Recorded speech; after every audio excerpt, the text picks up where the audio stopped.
Sveiki visi, šiandien servise 007 turim Jeep Grand Cherokee automobilį, V8 5,7 Hemi varikliukas, tikrai pakankamai galingas, dinamiškas modelis, puikiai tinkantis tiek miesto važinėjimam, tiek ir už miesto, pakankamai mėgiamas klientų. Mėgiamas natūraliai dėl to, kad tikrai trauka jo pakankamai įspūdinga, tikrai gerokai dinamiškesnis už 3.6, sakykime, variantus. Nors šitų 3.6 aišku pilnai užtenka, bet 5.7 vienareikšmiškai važiuoja gerokai smagiau negu kad 3.6. Tai be abejonės, benzinu išmaitinti šį variklį būtų pakankamai brangu ir sudėtinga. Juolab, kai jisai puikiausiai priima dujas ir puikiai važiuoja dujomis, tiek Hemi režimai visi veikia lygiai taip pat sėkmingai, tiek ir jisai jokių problemų nekelia. Bet žinoma, su sąlyga, kad yra montuojama tinkama sistema, tinkami komponentai, pakankamai našus komponentai ir panašiai. Tai labai trumpai pabandysiu ir papasakoti apie šio modelio Landrenzo Omegas dujinės įrangos montavimą mūsų servise 007. Tai pats valdymo blokas, kurį aš liečiu, yra sumontuotas štai čia, ant saugiklių dėžės viršaus. Puikiai jam vieta, nors čia yra žiaunos ir čia truputį trūksta dar tokio uždengimo. Pats dujų kompas to visiškai nebijo iš esmės. Tai jungtis yra pakankamai sandari, plus netgi netiesiai ant jos ir bėgtų vanduo, net jeigu ir bėgtų čia taip šone. Ant benzino kompiuterio realiai, tai benzino kompiuteris taip jau padėtas, taip jau sugalvota, tai taip jau yra. Pats dujinis kompas, jeigu mums trukdytų prie saugiklių, mes jį galima visą laiką atsijungti, patraukti, nuimti ir panašiai. Tai tikrai netrukdo, yra gera vieta, nes čia jisai gerai aušinasi be abejonės. Tai irgi šioks toks pliusas, sakykime, net ir iš tų žiaunų kapotė. Tai tikrai gera vieta pačiam valdymo blokui. Greta matom purkštuko akumuliatoriai sumontuoti, relė, saugiklis. Dujų vožtuvas yra montuojamas atskirai nuo dviejų Landrenzo L10 Turbo Oversize dujų reduktorių. Montuojamas atskirai tam, kad išvengtume vožtuvo strigimų dėja dėl ne visada kokybiško kuro mūsų degalinėse. Plus jisai yra montuojamas šitoje vietoje tam, kad turėtume lengvą prieimą prie skystos fazės filtro, kurį be abejonės reikės keisti. Pagal teorijas yra keičiamas kas 30 000 arba kas 2 metus. Bet 5.7 varikliams, V8 varikliams su 2 reduktoriais visą laiką rekomenduojame jį keisti kas 1 metus arba kas 15 000, lygiai taip pat kartu su dujinės fazės filtrais, kurie yra irgi du, vienas vienoje pusėje, kitas kitoje pusėje. Dujiniai purkštukai yra sumontuojami Landrenzo grupiai priklausantis AEB+, po 4 kiekvienoje pusėje, pats dangtis tvirtai savo vietose. Purkštukai yra vieni iš stabiliausiai dirbančių, sakykime, purkštukų rinkoje, nekeliantis problemų nei žiemą, nei vasarą. Vieni iš patikimiausių, vertinant tai, kad, kaip minėjau, kuras dėja ne visą laiką pas mus yra tinkamos kokybės. Tai tas komplektas parinktas specialiai toks, kuris, iš principo kelia mažiausiai problemų. Reikia paminėti ir tai, kad OMB BFC yra padidinto pralaidumo vožtuvas, iki kurio atkeliaujam su pačia našiausia magistralė.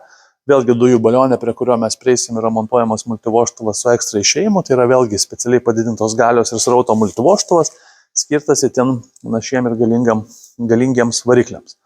Patys reduktoriai, kadangi tai yra orinė pakaba, netgi posparnėse vietose nėra daug, tai yra sumontuoti du štai maždaug šitoje pusėje, vienas žemiau, kitas aukščiau truputėlį, bet jie čia nesimato.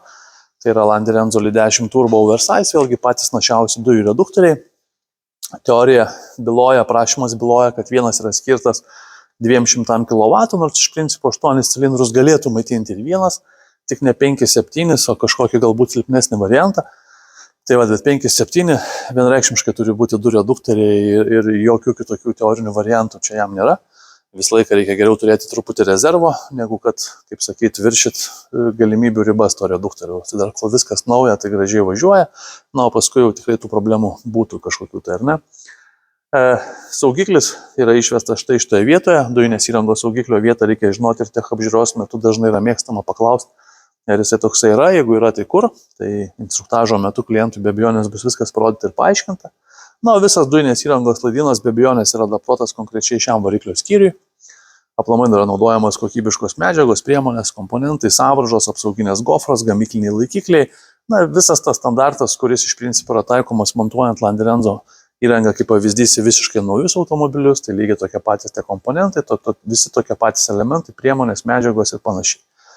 Tai darbų kokybei skiria maksimalų dėmesį tiek komponentų parinkime, tiek montavime, tiek visam estetinėme išpildyme. Be abejonės viskas nuvalyta, sutvarkyta, paruošta, atiduot gerokai švariau negu kad rasta, pavadinkim tai, bet tai yra dažnu atveju būtent taip ir būna ir ne kitaip. Tai Tai va, tai yra kaip yra, bet viskas tvarkoja ir bus paaiškinta klientui. Tai tiek apie patį variklio skyrių. Dujų perjungimo mygtukui, tokia galbūt nusistovėjusi mada, dažniausiai yra montuojama arba kairiau vairo, arba būtent štai šitoje vietoje. Pridėsiu nuotrauką prie nuotraukų albumo, galite pasižiūrėti.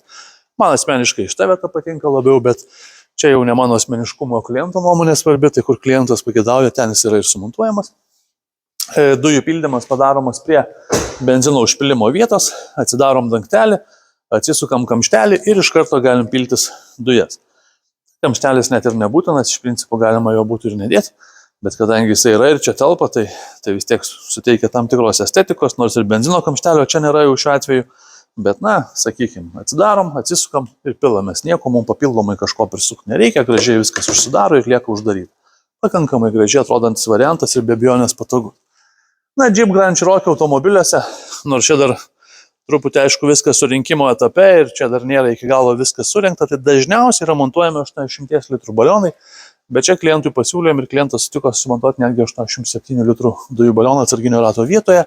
Vienintelis galbūt to minusas yra tas, kad, sakykime, jisai centimetrų vienu pakelia va šitą dangtį. Tai kaip jūs matot, tai galbūt nėra problema, tai tiem, kas nori didesnio baliono, jis iš principo irgi yra įmanomas. Tas centimetras, manau, neerzina, dauguma vis tiek užsideda plasmasinius dangčius ir tada viskas atrodo taip kaip yra ir jokių problemų jisai gali būti ir toks. Tai va, tai tiek apie Jeep Grand Cherokee 2015 metų su 5.7 V8 varikliu. Jeigu kažką panašaus vairuoti ar planuojate įsigyti, turėkite omeny, kad įrangų tų pasiūlymų rinkoje yra labai įvairiausių. Nėra ne vienos geriausios įrangos, ne vienos blogiausios. Tiesiog turi būti tinkamai parinkti komponentai, tie darbai padaryti tinkamai, sukalibruota viskas tinkamai ir panašiai. Tai jeigu norisi tos estetikos, kokybės, tikrai kreipkitės, bandysim padėti. Ačiū.